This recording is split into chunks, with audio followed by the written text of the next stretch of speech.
ನಮಸ್ಕಾರ. 8ನೇ ಸೆಷನ್ಗೆ ಸ್ವಾಗತ. So welcome to session number 8. Under this we should discuss about service design. So what is service design? Service design is the activity of planning and arranging people, infrastructure and communication and material components of a service in order to improve its quality and the interaction between the service provider and its user. So service design refers to here. So whatever the ultimate consumers of our product, so we have to consider them, what are their attitude and how they behave towards the our product. In order to attract the consumers to our product, we have to provide the good quality services. So for that purpose, whatever the arrangements and the planning is to be made, that is called service design. So service design refers to here the arranging the people, infrastructure and communication and material components of a service in order to improve its quality and attract more users.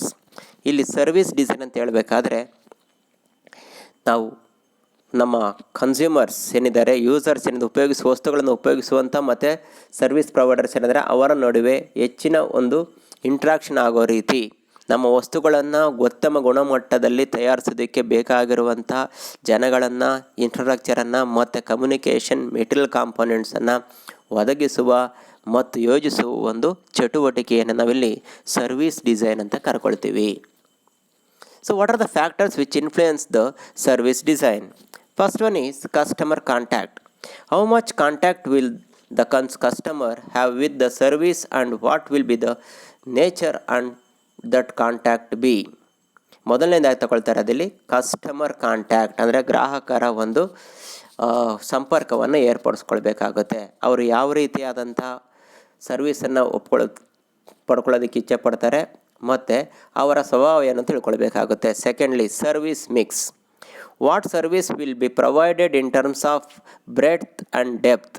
Breadth equals the number of items in each line. For example, local authorities sports and leisure service may offer the following service lines: outdoor sports, indoor sports, adventure sports and leisure activities. Within the last mentioned might be art galleries, theaters, museums and parks.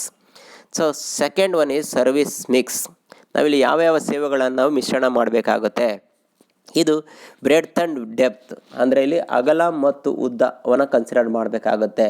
ಇಲ್ಲಿ ಅಗಲ ಅಂತ ಹೇಳಬೇಕಾದ್ರೆ ನಮ್ಮ ಸರ್ವಿಸಲ್ಲಿ ಯಾವೆಲ್ಲ ಐಟಮ್ಸನ್ನು ತೊಗೊಳ್ಬೇಕಾಗುತ್ತೆ. Suppose ನಾವು ತೊಗೊಳ್ತಾ ಇದ್ದೀವಿ local authority sports ಮತ್ತು ಲೀಸರ್ ಸರ್ವಿಸನ್ನು ಕನ್ಸಿಡರ್ ಮಾಡ್ತಾಯಿದ್ದೀವಿ. ಇಲ್ಲಿ ಸರ್ವಿಸ್ ಲೈನ್ ಅಂತ ಹೇಳಬೇಕಾದ್ರೆ ಬ್ರೆಡ್ತನ್ನು ತಗೊಳ್ಳೋದ್ರೆ ಔಟ್ಡೋರ್ ಸ್ಪೋರ್ಟ್ಸಾ, ಇಂಡೋರ್ ಸ್ಪೋರ್ಟ್ಸಾ ಅಥವಾ ಅಡ್ವೆಂಚರ್ ಸ್ಪೋರ್ಟ್ಸಾ ಅಥವಾ ಲೀಸರ್ ಅಡ್ವೆಂಚರ್ ಸ್ಪೋರ್ಟ್ಸ್ ಅಂತ ನೋಡ್ಕೊಳ್ಬೇಕಾಗುತ್ತೆ. ಲೀಸರ್ ಆಕ್ಟಿವಿಟೀಸ್ ಏನಾದರೂ ಇದ್ದರೆ ವಿತಿನ್ ದ ಲಾಸ್ಟ್ ಮೆನ್ಷನ್ ತಗೊಳ್ಬೇಕಾದ್ರೆ galleries, theatres, museums and parks ಇವನ್ನೆಲ್ಲ ನಾವು ಡೆಪ್ತ್ ಅಂತ ಕರ್ಕೊಳ್ತೀವಿ. This is regarding the second factors to be considered while making our service design. Number 3, location of service consumption. Will the customer come to a service facility multi site or single site, or will the service come to the customer at home or mobile. ನಾವಿಲ್ಲಿ service consumption ಯಾವ ರೀತಿ ಇರುತ್ತೆ ತಿಳ್ಕೊಳ್ಬೇಕು. ಸೇವೆಯನ್ನು ಎಲ್ಲಿ ಒದಗಿಸ್ಬೇಕು ಅದು important. ಅಥವಾ ಅವರೊಬ್ಬೊಬ್ಬರಿಗೆ ಕೊಡಬೇಕಾಗುತ್ತಾ ಅಥವಾ ಮಲ್ಟಿ ಸೈಟಲ್ಲಿ ಕೊಡಬೇಕಾಗುತ್ತಾ ನೋಡ್ಕೊಳ್ಬೇಕಾಗುತ್ತೆ. ಅಥವಾ ಅವರ ಮನೆಗೆ ಹೋಗಿ ತೋರಿಸ್ಬೋದಾ ಅಥವಾ ಫೋನಿನ ಮೂಲಕ ನಾವು ಸೇವೆಯನ್ನು ಸಲ್ಲಿಸ್ಬೋದಾ ನೋಡ್ಕೊಳ್ಬೇಕಾಗುತ್ತೆ.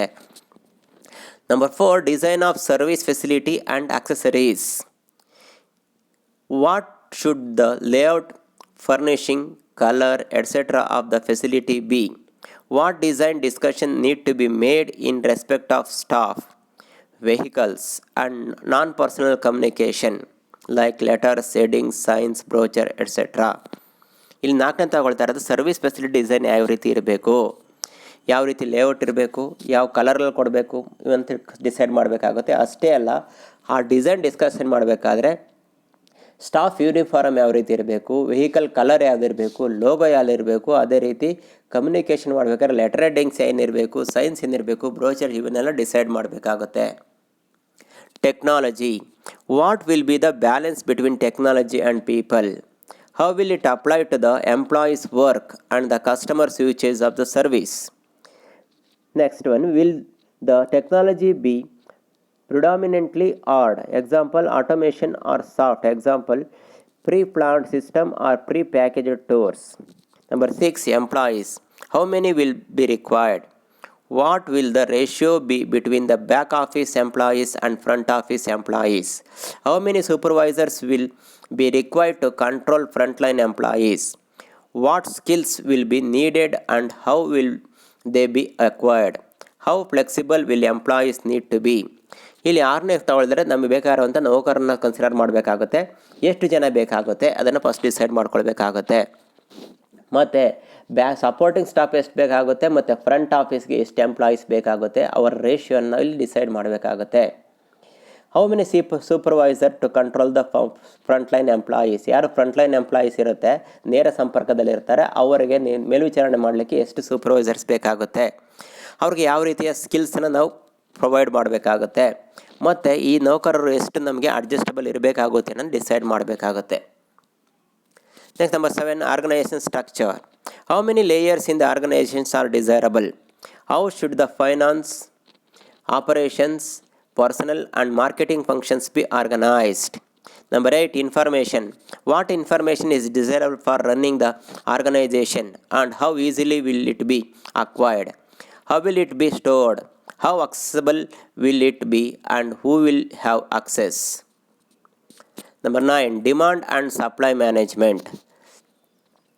How much knowledge is there about demand patterns and levels? What strategies are known for influencing demand? How flexible is capacity for meeting demand fluctuation? Example, work schedules, subcontracting, reservation system, stock control, etc. ಇಲ್ಲಿ 9ನೇ ಅಂಶ ತಗೊಳ್ತಾ ಇರೋದು ಪೂರೈಕೆ ಮತ್ತು ಬೇಡಿಕೆಯನ್ನು ನೋಡ್ಕೊಳ್ಬೇಕಾಗುತ್ತೆ. ಹಾಗಾದರೆ ಈ demand patterns ಮತ್ತು ಲೆವೆಲ್ಸ್ ಹೇಗಿರಬೇಕು ಅದರ ಬಗ್ಗೆ ನಾವು ಜ್ಞಾನ ಇರಬೇಕಾಗುತ್ತೆ. ಎಷ್ಟನ್ನ ಜ್ಞಾನ ಇರಬೇಕು ಅಂತ ತಿಳ್ಕೊಳ್ಬೇಕಾಗುತ್ತೆ. ಯಾವ ಯಾವ ತಂತ್ರಗಳನ್ನು ಉಪಯೋಗಿಸಬೇಕು ಡಿಮಾಂಡನ್ನು ಜಾಸ್ತಿ ಮಾಡಬೇಕಾದ್ರೆ. ಅದೇ ರೀತಿ ಫ್ಲೆಕ್ಸಿಬಲ್ ಕೆಪಾಸಿಟಿ, ನಾವು ಯಾವ ರೀತಿ ಡಿಮಾಂಡ್ ಮೀಟ್ ಮಾಡಬೇಕಾದ್ರೆ ನಮ್ಮ ಉತ್ಪಾದನಾ ಸಾಮರ್ಥ್ಯವನ್ನು ಯಾವ ರೀತಿ ಚೇಂಜ್ ಮಾಡಬೇಕು ಅನ್ನೋದನ್ನು ತಿಳ್ಕೊಳ್ಬೇಕಾಗುತ್ತೆ. Next, number 10, procedure. Will the service be mainly standardized or customized? How complex will the service be? ನಾವು ಯಾವ ಮಾರ್ಗದ ಮೂಲಕ ಕ್ರಮದ ಮೂಲಕ ತಗೊಳ್ಬೇಕು. ಇಲ್ಲಿ ನಮ್ಮ ಸರ್ವಿಸ್ ಏನು ಕೊಡ್ತಾ ಇದ್ದೀವಿ ಅದು ಫಿಕ್ಸ್ ಆಗಿರೋದು ಅಥವಾ ನಮ್ಮ ಅವಶ್ಯಕತೆಗೆ ತಕ್ಕಂತೆ ನಾವು ಚೇಂಜ್ ಮಾಡ್ಕೊಳ್ಬೇಕಾದನ್ನು ಡಿಸೈಡ್ ಮಾಡಬೇಕಾಗತ್ತೆ. ಅಷ್ಟೇ ಅಲ್ಲ, ನಮ್ಮ ಸರ್ವಿಸ್ ಯಾವ ರೂಪದ್ದು ತಿಳ್ಕೊಳ್ಬೇಕಾಗುತ್ತೆ. ನೆಕ್ಸ್ಟ್, ನಿಯಂತ್ರಣ. What system will be in place and what techniques will be available for ensuring the smooth running of the operations and the provisions of quality output. Example, critical path analysis, forecasting method, flowcharts, queuing theory, application, etc. ಅದೇ ರೀತಿ ನಿಯಂತ್ರಣ ಮಾಡಬೇಕಾದ್ರೆ ಯಾವ ಯಾವ ಟೆಕ್ನಿಕ್ಸನ್ನು ನಾವು ಇದನ್ನು ನಾವು ಅಳವಡಿಕೆ ಮಾಡ್ಕೊಳ್ಬೇಕು. ಏಕೆಂದರೆ ನಮ್ಮ ಟೋಟಲ್ ಸರ್ವಿಸ್ ಪ್ರೊಸೀಜರ್ ಏನಿದೆ ಅದನ್ನು ಸರಿಯಾದ ರೀತಿಯಲ್ಲಿ ನಾವು ನಿಯಂತ್ರಣ ಮಾಡಿದಾಗ ಮಾತ್ರ ನಾವು ಯಾವುದೇ ಒಂದು ಟಾರ್ಗೆಟನ್ನು ಅಚೀವ್ ಮಾಡಲಿಕ್ಕೆ ಸಾಧ್ಯ ಆಗುತ್ತೆ. So here ends the service design. Thank you.